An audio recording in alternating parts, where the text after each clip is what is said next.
Welcome aboard the 21.5 Professional Pilots Podcast. Rock on. You're on 121.5, the emergency frequency. It's a show by professional pilots for professional pilots. I looked back at them and I said, I don't think we're at the right airport. And they go, I don't think we are either.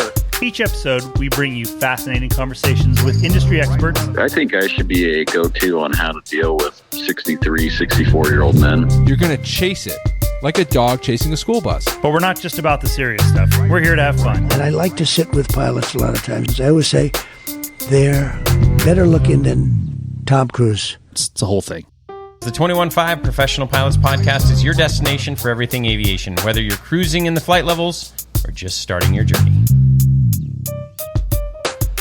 City to city, coast to coast, around the world, the 21.5 Show. A podcast for professional pilots by professional pilots who have been on vacation this summer. But we're back, Maxwell. Hello. Hey now, we're back. Welcome. Listeners of our show may recall that you have often given advice about you do what you do best, and which is flying, and then hire someone to do the grunt work. But the last few days, that has not been the case for you. There's a caveat to that. Oh, okay. Unless it's stuff that you enjoy doing and get a sense of accomplishment from, blah, blah, blah. Okay. But go ahead.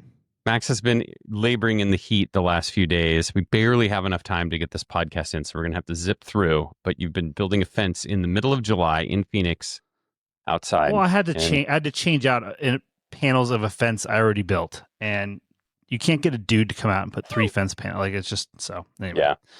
It's one of those things, if you want it done right, and I already built the whole other fence, so, whatever. Here he is. Yeah. With an even more aggressive tent. Phoenix in July, fence building is not recommended. I got to tell you, little mini 21.5 gear review, gear of the summer, which I think you are also wearing. But I bought these super lightweight hoodies. God, that basically you just sound like such a like dad review right now. It isn't. I don't know. Well, I saw you wearing one yesterday while you were working on the fence. If you start talking about how the arch support in your Birkenstocks next, I'm unbelievable. gonna quit. Just relieves that plantar fasciitis. Yeah. See, that's what I mean. Nobody wants it. People don't. Well, I saw you the wearing thing one is, too. our Very demographic, smart. typically people that listen to podcasts are not, 60-year-old Mid-40s men that will people appreciate your little anecdotes here of your, sun protection gear and your arch support with your body Jesus just walkers. Like nobody breaking down. Nobody cares. Yeah, nobody cares. Everyone wants to know how to beat the latest Roblox game instead, I guess. All right. Well, Max, a lot to catch up on, not a lot of time, so let's get into it. Let's do it. Enough with your gear review. Yeah. I love that thing. It's so easy to pack. That's enough. Nope. Nobody cares about your hoodie swim shirt, okay? I promise you this. While I am a user and would have to endorse you, the purpose of the show is to entertain, and that is not entertaining. All right. Okay. What aviation updates do you have for me, Maxwell? What have you been up to in this? Oh man. Let's see. Really, not a lot of aviating. I mean, I've been flying around at Southwest, but the weather's been good. Everything it's been just pretty flying with some good dudes. Been vibing, good convo. I don't know. It's been pretty. But I'll tell you what I am doing. What our friend Sean, who we go cubbing together with the Cubs. We have put an Idaho trip on the book. Which, if you don't know. Just real quick, most people know if you watch, the YouTube dudes and stuff, like Idaho is the mecca of backcountry flying, at least in the lower 48. Alaska's pretty good too, but Idaho. And so essentially, here's the deal for people that understand. So there is something called the Frank Church Wilderness Area. It's this big area that's designated as a wilderness area. And wilderness areas typically are for non-motorized use, right? And you're also very much so prohibited from landing an airplane in a wilderness area unless there's a grandfathered airstrip in there. And so there's a lot of airstrips in Idaho that are there's a lot of airstrips in Idaho that are by small towns and things like that. And then there's another set of airstrips that are very inaccessible by anything other than bush airplane or a 5-day hike. Like that's it. So it's a really unique opportunity. It's some really cool stuff. I've wanted to do this for years. So we put dates on the books. We're going, getting geared up, and part of the fun of it too for me. I just like buy gear and gadgets. Of course, and, trying to figure out how I'm going to power my Starlink at night so I can FaceTime. Nobody wants to hear your gear review, Max. Well, this is cool gear, I'm like joking, solar panels and Starlink and batteries and pack. Part of the thing we're going to do, which is really cool. Do you know what a pack raft is? Yes. So it's a raft that packs down very small for like backpacking and stuff. And so we have pack rafts. So what you do is you fly. A lot of the airships are right on rivers, and you fly to the downriver airstrip, leave an airplane, double up, fly to the upriver airstrip, get in pack rafts. You raft down the river to the airplane you left, and then fly back up and pick up the other airplane. So it's one of the most accessible hobbies for the general public, I'd say. I mean, there is. Really, yeah, just all you have to do is have the it's. Just a couple of certificated pilots and bush airplanes. Don't throw fuel on the fire. That's another thing. But the generational wealth accusations. If you could see me out there with a cowboy hat on and a shovel, installing wrought iron fence, and there's nothing more fun than welding in 110-degree heat with a welding mask on. It's just like being in a sauna. Can you set the welder on a lower setting because it's already so hot out? Does that help at all? No. Okay. It's not enough to change the penetration of the weld, unfortunately. Okay. But anyway, so I'm all jacked up about that and buying all the stuff and fuel bags and all kinds of weird stuff. So yeah. That's all. Well, it's funny that you say that because I just flew into McCall like on Friday. Oh. And so it's up there, and I snapped a picture for you and Sean of all. There was a bunch of guys loading up their 206s and Super Cubs and everything. We will be in there one of the several times for gas, and that's where you get gas and groceries. I flew in McCall too, and at the FBO, I bought a really cool book that is the history of all these Idaho airstrips. Yep. So, let's see, it's right over here somewhere, but I'm going to be bringing that along, and then when you land, I like to go. You like to give a little history talk. Yeah, a little history talk. So it's going to be very cool. Well, what I'm most excited about is one. You've got the meta glasses, which I think will be perfect for capturing some of that flying. Except for the only thing the meta glasses are not perfect at is helping your A20 seal the noise out. It's substantially louder with those things on because the earpieces are wide enough. But I'll have the Garmin 360 too. I got it all mounted up. So okay, I lose motivation. I'll try and be good. I'll try and get a couple. There's got to be a couple that are cool. I will. I'll get it. I will. Yeah. Okay. So Max has got an adventure. We're going to love to follow along a little bit. You know what we should do? It's so hard. Your availability is so tough sometimes, Max. I was thinking about this with you doing the long cross country up to Idaho from here, but you've got the Starlink. Maybe we can schedule a couple interviews. Let's do it. You're just going to be sitting there. Bluetooth, it'll be perfect. Starlink, all the stuff. Yeah. I feel like that'll be a great way to get you locked. Everything. You can't go anywhere for 8 hours. I'll just be trapped. Just be trapped for 3 hours at a time. Like great. Let's get James Onieal scheduled. Who else could we get? This would be perfect. Max, do you have anything to say to that? It'd be wonderful. I've called you. The audio quality is surprisingly good. It's pretty good. That's set up to do it. But yeah, it was fun it's super fun to fly into McCall in the jet. As long as the water's part for the bush planes. It's one of those interesting business aviation situations where you really mix. For those of you that don't know, McCall is typically uncontrolled, but sometimes it's controlled. But it's like they have a temporary tower, certain times of the year. But sequencing yourself in with a 100-knot spread is exciting. As of Friday, there was no tower.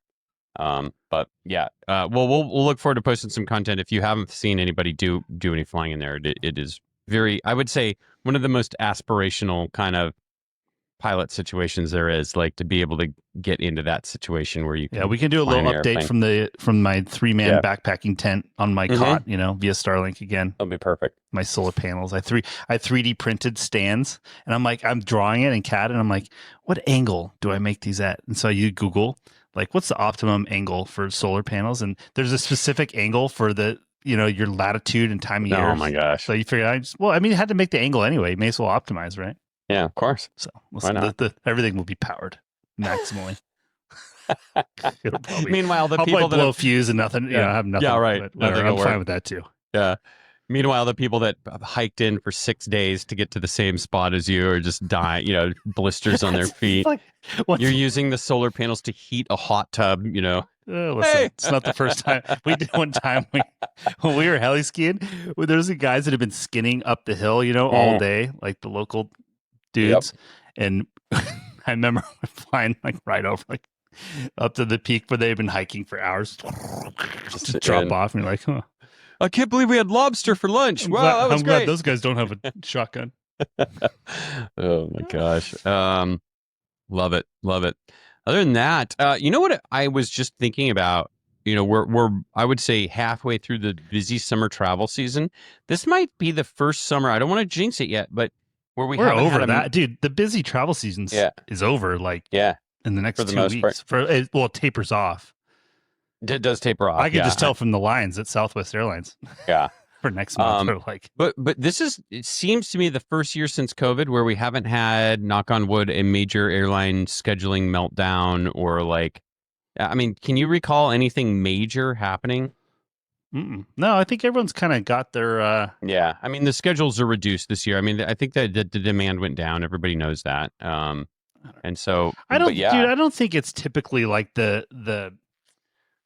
I mean, the density of the schedules will aggravate things, but it's usually something that makes the wheels fall off the bus. Yeah. Either way, it's going to be storm, everyone out of position, bad or real bad. It doesn't. People always say that, or the loads are up. What is it's typically. I don't think that's. It's usually some sort of extenuating factor.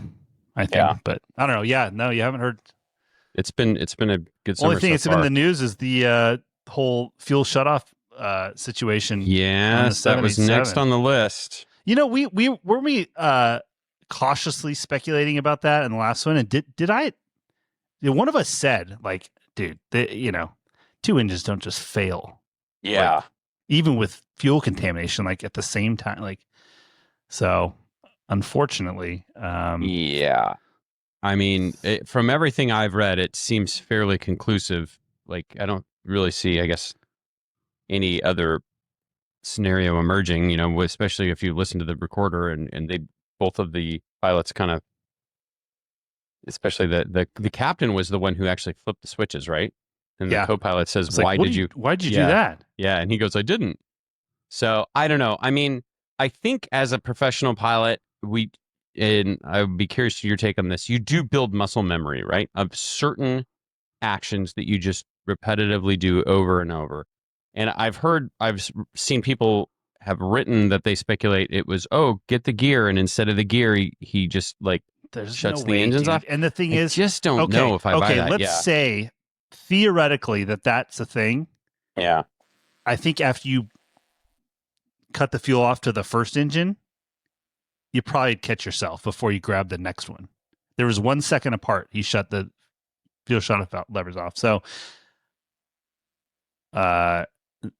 even in your scenario, which I still think is far fetched, even if you did, but I mean, for those of you that haven't used, it's the same ones that are on the newer 737s that we have, and there's no mistakenly. I mean, it's a deliberate. There's no bumping that one. Theoretically could have happened in that 604 crash, right? Right. But it's pulling it out. Completely it's different. Pretty sprung. There's pulling it up over a gate. There's guards on the down. side, so. I mean, this is the dude shut the fuel levers off. Yeah. Why is going to be? Why is the question? I mean, there wasn't enough time to auto relight or whatever. Have you seen anything about any fatigue type stuff? No, I don't know. I haven't seen anything. I mean, at this point, dude, you got to just. Yeah, there's just. I think this investigation is going to be a lot of before the flight investigation. Yeah, that's what I feel like is the MH370 dude. Right. Yeah. Just, Yeah. And it may end up being a fatigue. I mean, I super fatigued and and I guess. Somebody was saying your muscle memory there is when you're shutting the engines down, right? The captain shuts the engines down, right? At the gate, pulls into the gate, and then 1, 2, I'm guessing. Mm-hmm. Is that how they do it at Southwest, right? Yeah, it's just one after another, boom, boom. Well, no, you can typically, or do you? Most of the time, we'll shut one down on the way in or at the top of the J line. When you're coming in, they'll shut the number Number two one, down, yeah. because that's the side where all the baggage, doors and stuff are. So they shut it gotcha. down early, so it spools down, and just in case somebody Hmm. runs into the safety zone too quick or something. But, yeah, I don't know, man. I mean, Yeah, I don't think there's anything to. another wait and say. see situation, Yeah. unfortunately. And it's just another good lesson of like, all this speculation about all these different, computer or whatever. Like, you just got to wait and see. Findings are. But again, super suspicious on that 604 crash. Yeah, Somehow the that's been a CVR minute. Isn't that thing going to come out somehow pretty the soon? CVR came out in a week on the 787, and we figured it out. And yet here we're, Well, past a year, different and authority, nobody's. Yeah, to be I fair. know, but I'm just saying, like, I don't know. Anyways, moving on. Any other interesting aviation topics? I don't think so, dude. I don't even remember putting anything in my little note or anything. No, I've been off for like a month, so yeah, I we've have been not just really doing been in the a air. lot of horsing around. So yeah, so not a lot of flying flying stuff to talk about, but we'll get back in gear. The good news is we got lots of emails, lots of flight advice, special guest for flight advice today, so a bunch to get to. I've got Reggie all powered up. I don't know if we can get him to work. We're going to give it a shot, but yeah. Homework assignment. Last thing. If you'll remember, at the beginning of the year, Max and I talked about Mr. Beast locking a pilot in a plane, basically, for a certain amount of time. That video just dropped. We'll put a link in the show notes. It's a YouTube video.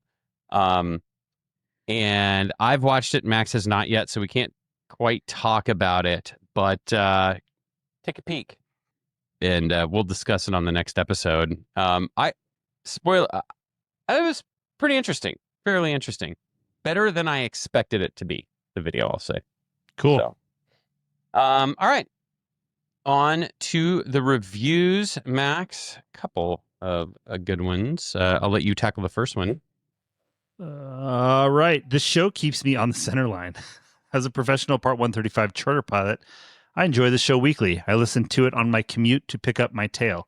These guys have a great sense of humor. I find that the information is extremely relevant, especially for the type of flying that I do. And it's just really an enjoyable program, and I love the format, especially Dylan's dad gear reviews from Diver B72.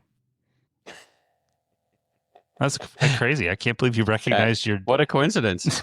I thought you were actually talking about my dad there for a second, and I was like, I don't know if he's done any gear reviews yet. But listen, dude, it's not like your dad hasn't written in.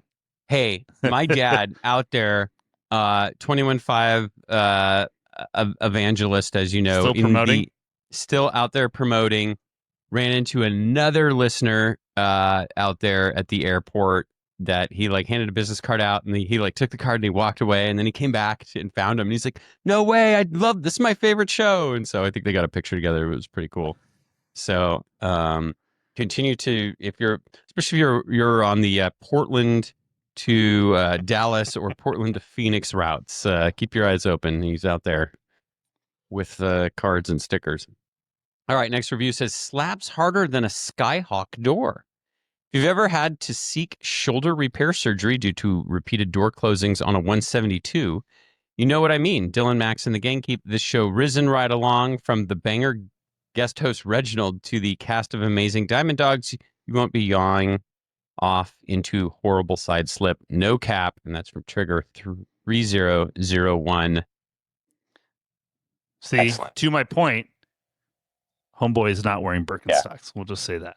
Yeah. I don't know. Actually, anyway. I don't know. The youth wear a lot of Birkenstocks. I immediately said that, and I'm like, yeah, but they're all wearing them with socks. See, I still don't. oh, Yeah, I know. it gives me the ick. the As ick. the young kids would say. Well, I'll tell you what does not give us the ick is when you write us a review. Even if it's a negative review, we take the good and the bad, and we appreciate your feedback. If you write us a review and shoot us your address, we'll happily send you some 21.5 stickers in the mail. Just give us your mailing address. I've got a ton of stickers that I need to send out because I've been out of town for about a month. So we got a lot that I owe, but we will get them out to you. All right. Thanks for the reviews. Up next, Max. We're going to try something new. I don't know if this is going to work. Give me 1 second here. I'm going to load this up. We're going to get into the mailbag. Are you excited for the mailbag? Always excited for the mailbag. We've gotten some recent real It's fun banger for me emails. because I never read it as they come in. So these are always Oh, you don't? not for the I was most going part. to ask you. Okay. Sometimes I catch them here and there, but I don't like. Okay. I know this is like you assemble all this, so I don't really pay too much attention. I kind of like it just being like sprung on me at the Sprung on you. in I will real say time. we have. I don't know if you have seen. We've probably gotten. We'll read a couple of them. We've already gotten several emails from people talking about commutes that they don't mind. Yeah, my call for the your call to non-hater action. commuters. Yeah, and I think we've got a couple in here, and That's then good. a couple new ones come in. All so about it'll be perspective good on this show. Yeah, exactly. All right, we're gonna try this here. The mailbag is, of course, brought to you by our friends at Advanced Aircrew Academy. And for today's Aircrew Academy ad read, we're going to have Reggie see if he can give it a swing here. This episode is brought to you by Advanced Aircrew Academy, and today we're highlighting a training module that's literally out of this world: cosmic radiation. Yes, you heard that right. Turns out at 45,000 feet, you're not just dodging turbulence and ATC reroutes, you're also getting gently microwaved. But fear not. Advanced Aircrew Academy breaks down this high-altitude hazard in a way that's practical, informative, and won't leave you glowing in the dark. Their pilot-friendly e-learning explains what cosmic radiation is, how to manage your exposure, and whether that extra trip to Teterboro is worth the galactic tan. And for flight department managers, their online platform makes tracking all this training smoother than a V1 cut on a cool day. Visit aircrewacademy.com and add Space Weather Expert to your resume. Advanced Aircrew Academy, training that's actually useful and occasionally radioactive. Well, how That informative. wasn't bad, Reggie. I don't know. That wasn't bad. I mean, Let's see what Dan goes. I don't know. Dan's I'm gonna be a like, robot here. "Just cover Yeah. it." What is this? Because it's so lazy. Interesting. Okay, on to the mailbag. First one. Awesome show with great insight into the world of professional aviation. The hosts are wonderful interviewers. They explore great topics and are also very entertaining. I highly recommend this podcast to anyone interested in flying for a living. More straight talk with Ted, please. Also, when can we expect the Doha layover guide? And that's from Ben. the Doha. Everybody thinks like Ted is just clamoring to come on the show. Getting Ted to come on the show Harder than getting sometimes- Max on the show. It used to be easier when he had less kids, but now Now with 2 kids and if we could just get on hit him up while he's in Doha, it would be a lot easier. I'm sure he's got. right. That's the call. We're going to get you flying to Idaho on the Starlink, Ted in Doha. And that's the only time I can get him. Well, it's funny because I think his wife is the one. She goes, "You should go back on the show." I think she's the one. She's like his agent, talent booker. That's It's right. We need to perfect. start texting her. We Yeah, know who runs exactly. things over there. Doha. Well, and the other note was Ted was who loves the Doha trip. I think that was like right in that Israel-Iran conflict. That trip. Yeah, got he taken got from him some for- drops out of that deal. Yeah, so he had some time I off. suspended Good for service a him. little bit. But I think he's back at Nothing it there. better than so- some paid time off. Doesn't use That's right. any of your accrued times. No, he didn't. I think he had to go on reserve. Oh well, same thing. Yeah. If you're Interesting. in that program. Speaking of layover guides, Max, I am finally in the middle of overhauling all of the layover guides. The Boise layover guide, which I had been slacking on, Mike R made that. I need to give you a couple for the Boise one too. Dude, please do, because I make them all right now. And Mike, I just want to give you a shout out. I was in Boise a couple days ago and used one of your recommendations for an extremely delicious lunch. So thank you so much. So those are all going to be up here. We'll announce it on social media, but in the next couple weeks, once I get all of them built, we're like building these new custom maps you can look at. It's going to be really cool. Awesome. So that is coming soon. And then we'll also have a form on the website. So if you have suggestions for different spots, we'll do it. And then last question, Max, I wanted to ask you for our next layover guide. I want to do a new one. I was thinking Chicago. I don't spend a lot of time in Chicago overnights lately. Yeah. I mean, it's my I don't have much to add to that because But I'm just wondering if like that would be a good city, because I just But feel dude, like a lot of that's- people are that's a there all the big- time. That's a big dog. Because where are you overnighting at O'Hare, Midway, Pewaukee? Like, Yeah. you got to cover some some Well, ground there. that's what I was thinking. It would appeal to both sides of our listeners. Because our airline pilot listeners, I'll everybody's have to think about does that. Chicago contemplate that. Let It us might know. be, it might be diluting things a little bit though. That's like saying a Dallas Fort Worth Metroplex, that's a We lot. already have one. I know, but that's what I mean. It's a lot. I'm just trying to think of what's useful. I don't know, Let us sure. know. Listen, Shoot us an email. I think or, people are going to, most people that listen to this program are fairly like-minded. So if we can get everyone to help aggregate the data and contribute, I think that's what I'm saying. yeah. We don't come up with the data. The people send us. Well, it's funny, the dude, because I'm recommendations. actually building. So when I go on trips, I can't expect myself to remember all the places I like. So in my Google Maps, I always put either somebody tells me about a place, I go to want to go, and if I like it, I'd save it as a favorite, right? So I can remember, because I can't remember the Mexican place I like in downtown Sacramento. Like I was just there last week, and I still don't know the name. And that's Then the I don't beauty even of the care. layover guide. When you, with one click on our website, it basically adds all those as a list to your Google Maps. So they come up as a blue square. Yeah, so in that any is city cool. you're at, you're just like, oh, well, there's a blue square. So somebody recommended that. Boom, off you go. So yeah, it's all basically the same concept. So cool. All right. Layover guide. That is the goal for the fall, to get a couple new ones. Next email. Go ahead, Max. All right. Hey, guys. In a recent episode, Max mentioned having access to the Chase Sapphire Lounge, and I wanted to see if you guys have tips or strategy when it comes to credit cards for the professional pilot. I've been hunting for some time, but there just doesn't seem to be one perfect card, especially because everyone's situation is different. After year 135, I've secured diamond status with Hilton, titanium elite with Marriott, but now that I'm 121, my needs have changed. What cards do I use the most? I had the Amex Platinum and I got my money's worth for a year, but it really wasn't worth keeping around after that. So I switched to the Amex Gold, and it's working out well, mainly for groceries, but also for their monthly credit towards dining out, Uber Eats, and Dunkin' for the perfect life on the road. The other card I use most is the Apple Card, 2% instant cash back when using Apple Pay, so the physical card doesn't have numbers on it, making it difficult for restaurant staff to compromise.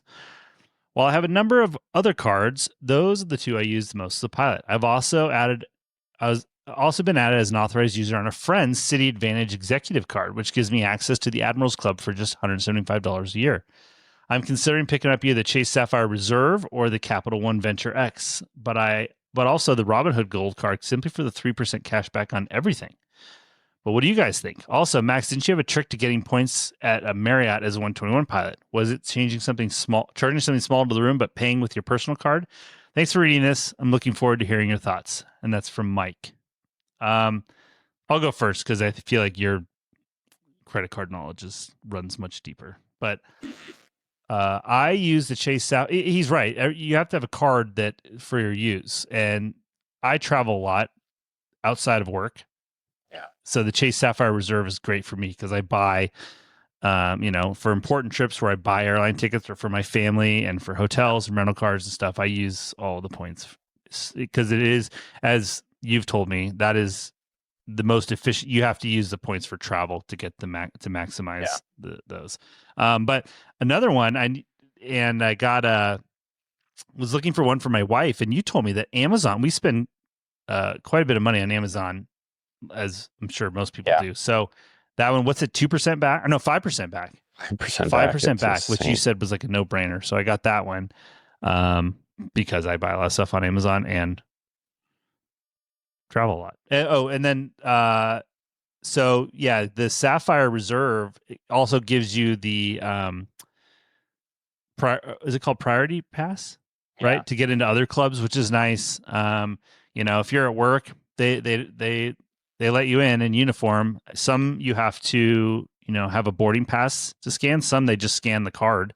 If you're a little industrious, I'm sure you'll figure out you can produce a boarding, at least a security document on pretty short notice, we'll say, to get in, which that works. So for what it's worth. And then the trick to getting points at a Marriott as 121 is when you check in, you do put your rewards number in, obviously, and your credit card, and then if you eat at the restaurant or go to the bar or whatever, you charge the whatever to your room, and typically you'll get the points on that stuff. But I've also had that trigger giving me nights, sometimes night credit, and occasionally I've had it give me a stay points, but we have some Marriotts too that do give us the points, Here's an interesting. Are you done? but not very many. Yeah, that's all I got.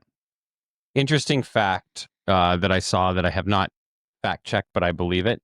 Marriott itself almost operates no hotels. It's almost all licensed out, right? So they're basically just a brand franchise, which means that the hotel contracts are typically negotiated with the operator of the hotel, not big Marriott. So just because you're at one Marriott doesn't mean that whatever that contract states is going to carry over to the next, because they're all basically operated by different groups. So as Max is saying, what works in Cleveland may not work in Houston.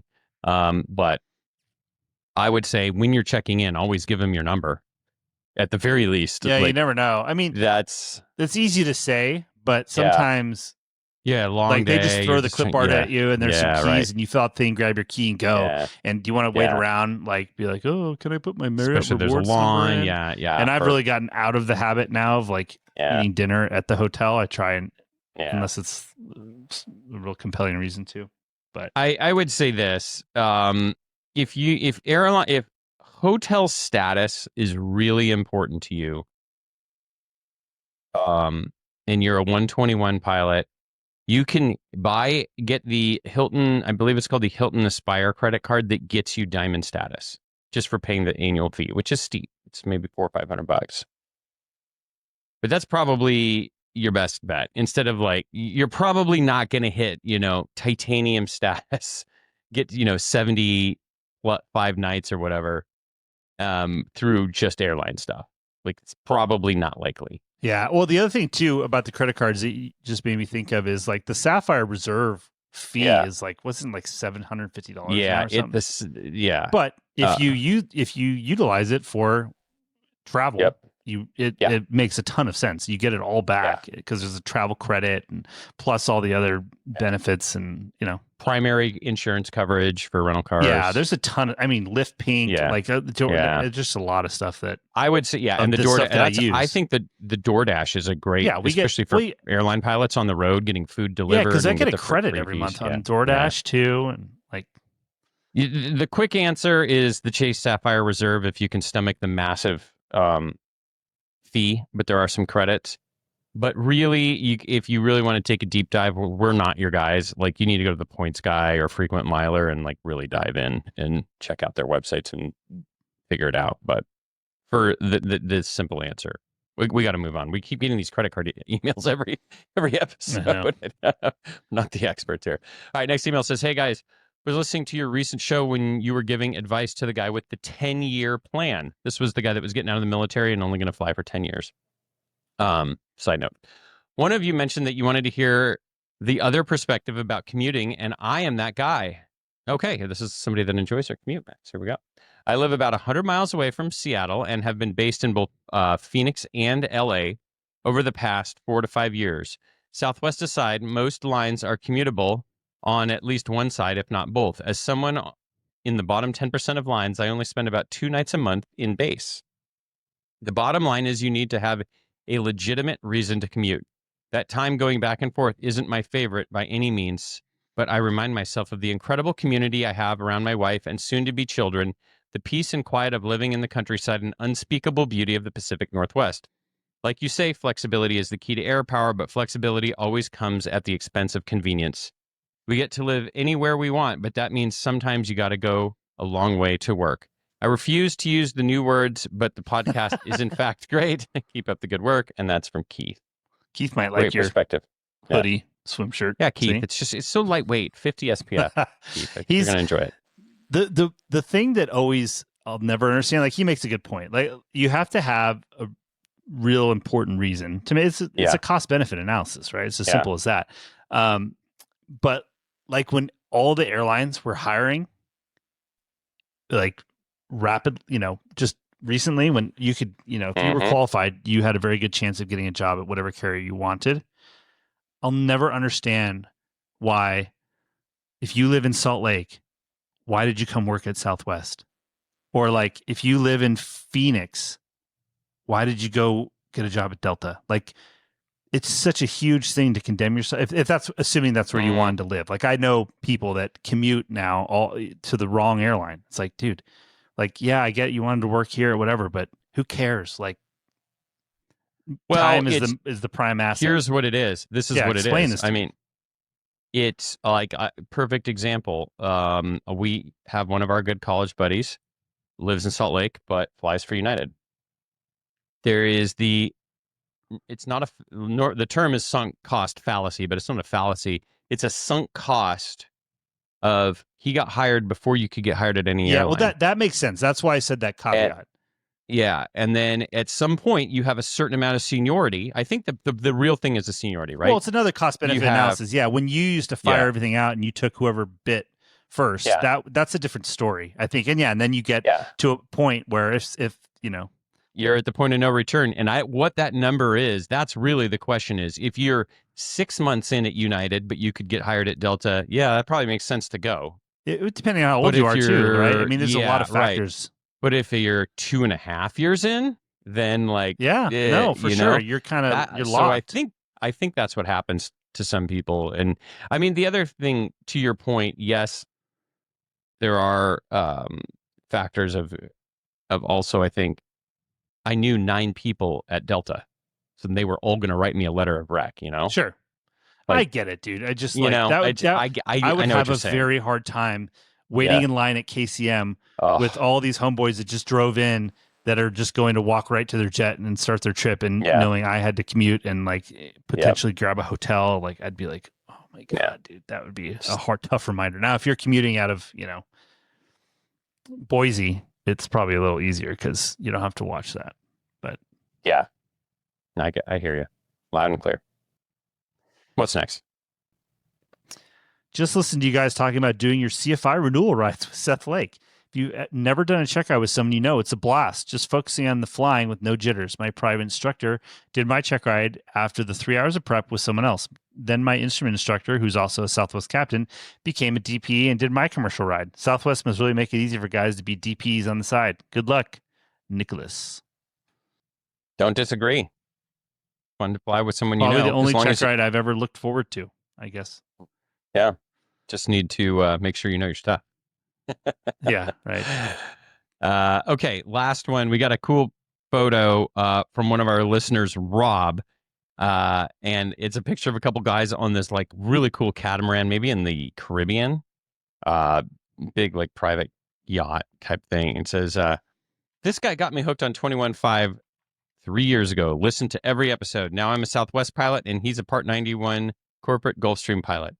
100% correlation to listening to great podcasts. Great success. And that's from Rob. There you go. All right.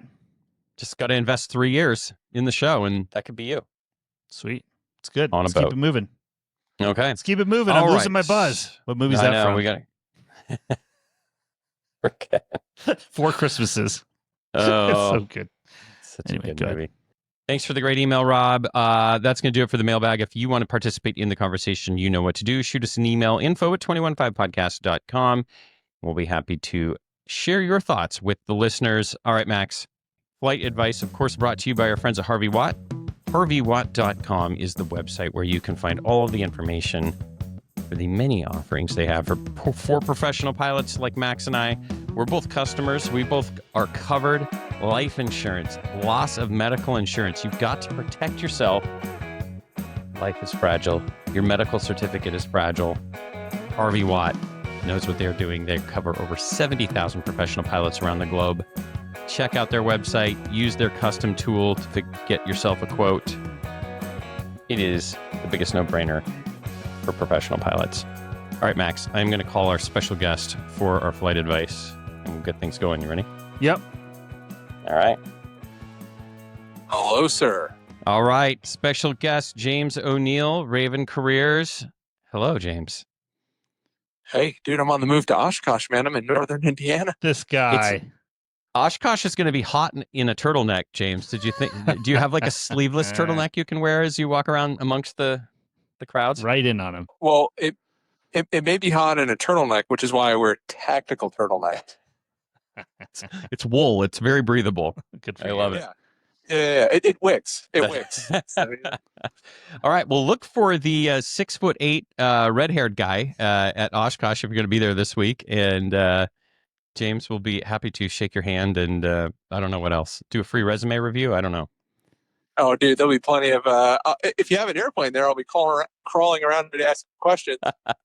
James is still in the market for his Cessna 340, so he could be looking for that. Or potentially a DC-3 if you can get me. James is looking to maximize his cost of ownership. So if anybody has anything with any sort of ADs that haven't been complied with, or really any trying sort to get of into a lower internal tax engine bracket. corrosion, something like that, James would be very interested. Yeah.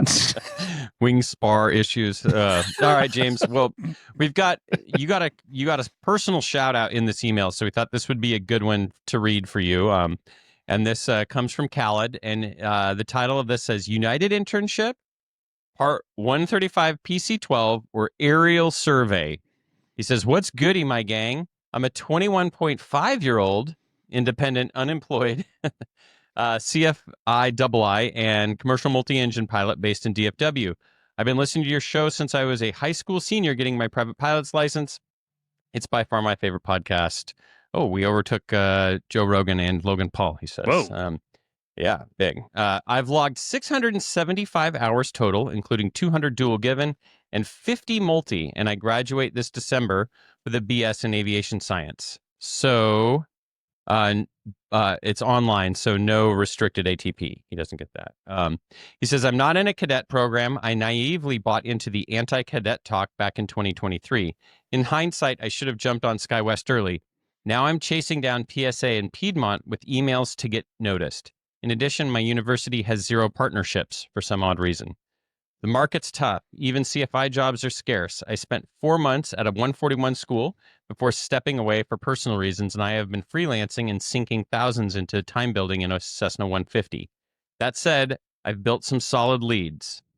Lead number 1, Crude Part 135 PC-12.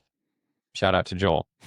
Referred for a spot pending phone interview. I'm up against pilots with 100 more hours in proximity to base. Let's see. But it's an 18-month commitment if he gets it.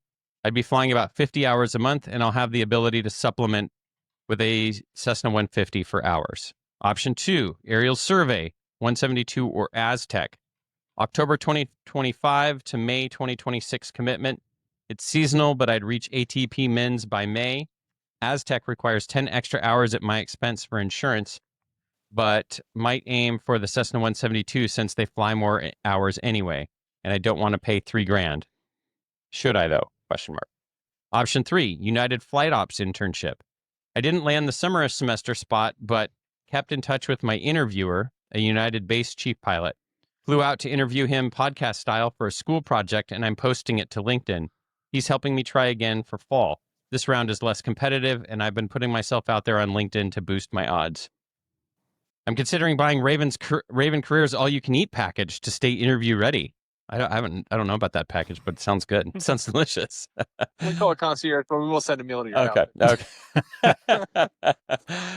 If you had to pick United Internship, Boutique Air, or Aerial Survey, what would you go with?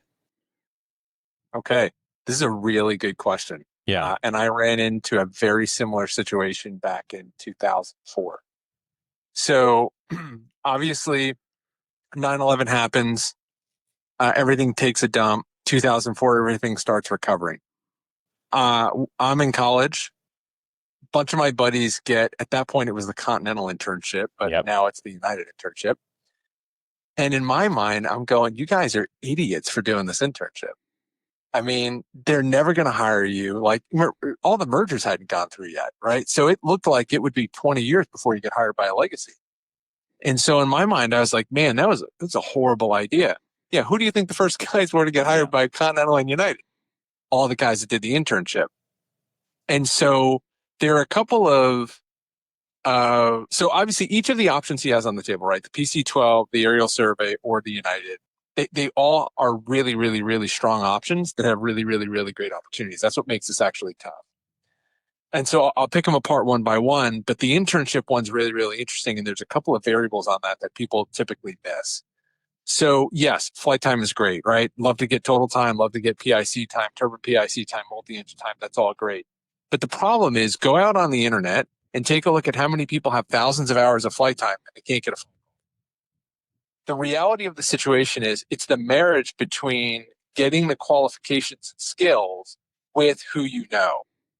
And when you get an opportunity to do an internship, in this case, it's a United internship, but there may be folks that have opportunities to do more regionals, ultra low cost, state corporate operators. The reality is when you go and you do that internship, a lot of those folks, when you're done with the internship, are going to help you all along the way when you're building that experience to get back to the place you did the internship with. So let's say you go to United, you do a flight ops internship. Number one, you got some great stuff on your resume. Number two, you're going to have a lot of really solid experience. You're going to have much better idea of what you're getting into on the 121 side in terms of safety and training and so on and so forth. And you're going to build relationships that if you continue to nurture those relationships over the long run, those are the folks that end up getting in at the bare minimum flight times, right? Because they had someone all along the way kind of acting as a Sherpa helping them get there. Now, if you go down the other path, let's say you have a PC-12 or you have aerial survey, now we have a situation where we have multi-engine piston time versus single-engine turbine time. Once again, both great opportunities, but when you take a look at what a lot of folks are running into difficulty-wise, it's getting that multi-engine time. And the problem is, it is very expensive, as everyone knows, to go buy that multi-engine time on your own. Even if you're time splitting the multi-time, it's about 20 grand per 100 hours somebody wants to purchase. And so when you go take a look at an 18-month contract with a Pilatus operator, you're going to have turbine time, you're going to have time flying departures, flying arrivals, really solid IFR. Two crew, right? Like really, really, really solid stuff. You're going to be a way stronger instrument pilot, but it's all going to be single engine time. So if that is the opportunity that somebody takes, they need to be prepared to sell the crew, the instrument, the departure, the arrival, the customer service, so on and so forth. If you go aerial survey is typically Part 91, right? And so that means that they're not going to have duty time limitations or rest limitations. The pro side to that is you'll see aerial survey pilots, you can see them build, 100, 200 hours in a month. Right, in a good month, but 2 of those weeks they might have been sitting around in a hotel doing nothing because the weather wasn't good. Now it's all single pilot, right, which is going to build confidence and skills, but you don't have the crew experience. It's multi-engine time, which is great over a season. Typically, we see folks getting between 600 and 800 hours total time, multi-engine time. Your pay is a little bit more variable depending on the operator because do they do a minimum daily rate plus what you're going to get paid when you fly? And so there's some complications to it. If I were going to prioritize it, meaning money wasn't an issue, you didn't have to go take a salary, so on and so forth, I would put the internship first, I would put the multi-engine flying second, I would put the Pilatus third.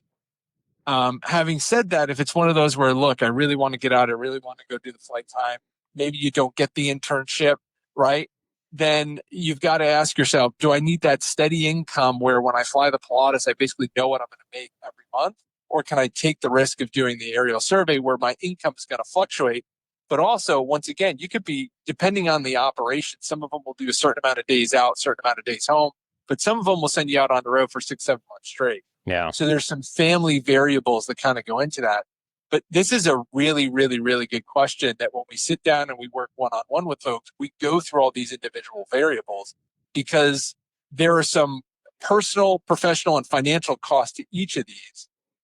But if you're in one of those situations where, look, I'm not crunched for cash, I don't have to worry about how much I'm making, and I can just go for experience right away, I would, in the case of this individual person, right, it's going to vary per person. But man, if you can do it, that United internship is great. If not, I would take the aerial survey as a second option, if that makes sense. Yeah. And in what he's got written here is he says the aerial survey doesn't start till October.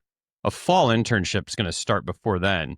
So you could put all your, you could put everything you have towards the United internship. You would probably know before if you got it or not. So if he came on, so if he was working with us, here's how we would do that. We would sit down, have a strategy session first. We would go through the timing of everything. Yeah. You brought up a really valid point. if you don't have to make a decision on the aerial survey right now, you kind of want to go all in on the United stuff to get yourself prepped. Make sure you got if there's any applications, you want to make sure all the resumes are squared away. You want to make sure your LinkedIn network is fully squared away. There's some things you would want to work on in terms of how you have folks structure different letters of recommendation. And then you want to make sure when you go into the interview, you're prepped and ready to go. While doing that simultaneously, as you're hitting those plateaus where you're waiting for United to get back, you really want to make sure you're nurturing the relationships on both the Pilatus front and the aerial survey front, not at the expense of United, but you don't want to kind of drop the ball on those. And then ultimately, once you get that United internship, if you have the ability to time either the aerial survey or the Pilatus, either one, then you would want to time that to ideally start at the end of that United internship. Yeah. And now once you're in the lull waiting for United to get started, now you're once again getting the relationship nurturing put together for those places. Plus, you're also getting the interview prep and so on and so forth ready. So this is a bit of a timing game to make sure that you're focusing on the right thing at the right time. Not to use kind of a cheesy example, but it's kind of like when you're teaching a brand new student instrument flying. You don't want them staring at one gauge for too long, right? You need them bouncing around the cockpit, but you can't have them bouncing around the cockpit so much that they're not paying attention to what they need to. Maxwell, anything to add to that? I just think it's funny because everything when things were going so well was so flight time centric, right? It's just I got to get the flight times, and then getting the job won't be that hard. Whereas before, I remember like you and everybody else had the flight time and was waiting around for a call, and so the internship thing is one of the best ways to set yourself apart from the rest of the herd with a major airline. So I'm in agreement with all things. Yeah, and the other thing, I was just going to say, the other thing too, your window of opportunity to do an internship is so small because you've got to be a student, right? That's not something you can go back and do later. So that's a good point too. It's the Willy Wonka golden ticket, man. Yeah. I mean, if you go all the way back to 1903 when Orville and Wilbur did their first flight, there's only 3 years in aviation where relationships didn't matter. That was 2021, 2022, and 2023. Yep. That's it, right? And so that was the only time where basically, airlines, corporate operators, so on and so forth, were running out of qualified people to get on board. So I don't want to say it didn't matter who you knew, but you could cut straight through that line because they needed people. And so the idea of doing an internship or the idea of doing networking, I don't want to say slowed people down, but by not having the flight time, if they were, when we were seeing folks getting hired by legacy airlines at 2,000 hours total time, if you weren't going out and getting the flight time, you were potentially hurting yourself in this window. Yeah. That's over. That's done. I'm not saying it won't come back again 300 years from now, but for right now, in the immediate future, that's not how the game's being played. And if flight time mattered as much as people think it does, go to any regional airline, go to any corporate operator, and go find the pilot with 5,000, 6,000, 7,000 hours going, yeah, I'm having trouble getting called. Yep. Flight time is important, but it is not the be all and end all. Those relationships, when you think about a recruiter going through 10,000 applications, the relationship is what's going to get them to pull your application or your resume out of the stack. That's it. The James Onieal, the lyrical gangster of career advice, has slapped another hit down. While driving with his wife in the car, cruising through the countryside of the Midwest on his way to Oshkosh. Yeah. There ain't much countryside in Gary. Eileen cruising through the just industrial cesspool of Gary, Indiana. Yes. Just so riveted by this latest. I got more than just a tactical turtleneck. I got my flag vest and my helmet on. Eileen on vacation. She still has to listen to James yak about with career advice. She's about to pull her hair out. So she's gonna be taking another car home. Oh, geez. All right, James, that was great. Appreciate it. We're looking forward to another episode with you soon. Hearing rumors of some others majors starting to maybe pick up hiring. So we'll leave that as the teaser, and then you'll be able to fill us in on the latest hiring marketplace when we chat with you here in one of the next episodes. there's a lot going on behind the scenes now that we're already starting to see, and I'm going to be talking to all the recruiters at Oshkosh, so it'll be nice to get a industry update here in the next couple weeks. Awesome. All right. Have a great time at the show. If you see James, give him a shout out at Oshkosh. And that's going to do it. Take your wife for a ride in the tri-motor, James. It's worth it. Tri-motor. And James, one last thing. Our buddies at Veris Jet Sales, Brooks, he's been on the show many times. They're going to have their DC-3 there. Brooks says, come on by. I'm hoping I can get a tailwheel sign off out of it. Easy. Anything's possible. James, stop worrying about flight time right now. Worry about the relationship. Yeah. Good point. That's pretty funny. All right. Go see James. Go say hi to Veris Jet Sales and Brooks. Appreciate your time. And that is going to do it for Flight Advice. We'll talk to you later, James. Thanks, guys. Yep. Perfect. All right. Max, I know you got to go. I gotta go. So I will let you hang up. I'll wrap up the show. Why can't we just I think wrap it that's up? Okay. What else is there to say? Well, we just have so many sponsors at this point. It takes a while Okay. to You know what? You're recognize right. them all as we close it up. This is a lot. Thanks, everybody. Dylan? Flexibility is the key to airport. See you later. Zero clean air power. I gotta go. I'll pass the baton to you. Peace out. All right. Well, while Max is heading out, I'm going to wrap up the show. Thanks to all of the sponsors that make the 21.5 podcast for professional pilots possible. Harvey Watt, the Advanced Aircrew Academy, Veris Jet Sales, the Air Comp Calculator, James Onieal, Pro Pilot World, Timothy P. Pope, Migo Aerotow, folks. The whole crew. Without your support, we would not be able to do this show. So thank you so much for keeping the microphones going. That is going to do it for the show. We'll be back next week. Until then, remember, flexibility is the key to air power. The statements made in this show are our own opinions and do not reflect, nor were they under any direction from any of our employers.